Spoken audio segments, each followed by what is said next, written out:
साहब ये कहानी सुन के आप हंस हंस के लोट पोट हो जाएंगे। एक ट्रेन जा रही थी और उसमें एक बूढ़ा आदमी बैठा हुआ था।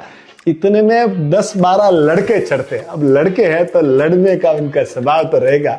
अब बैठे बैठे उनको मस्ती सूझ रही है, कुछ न कुछ इधर उधर कर रहे हैं। इतने में एक आदमी बोला कि यार चेन खींचने का मजा ही अलग है। वो लड़का बोला यार खींचोगे तो सही, पर उसके ऊपर 1200 रुपया पेनल्टी लगा हुआ है।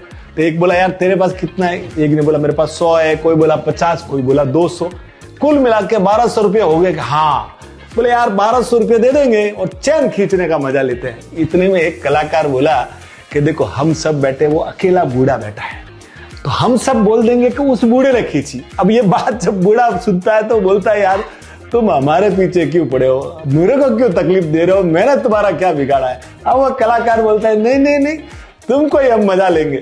और इतने में वो खुद ही चेन खींच लेता है और खुद ही बुलाने चला जाता है। इतने में वो टीटी आते हैं और टीटी आके बोलते भाई किसने खींचा है? तो लड़के बोलते साहब इन्होंने।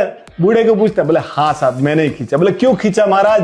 बोले इसलिए खींचा कि मेरे जेब में 1200 रुपये थे और इन लड़कों ने सबने ले लिए।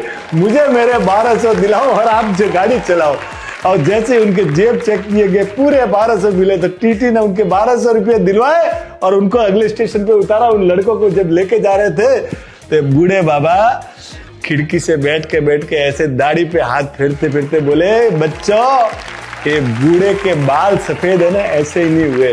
तो साहब बूढ़ों की बड़ी महिमा है, बूढ़ों को कभी भी है ना साहब नजरअंदाज मत कीजिए। साहब कहते हैं कि 60 साल के बाद तो 2 ब्रेन एक्टिव हो जाते हैं, 60 साल तक एक और 60 साल के बाद 2।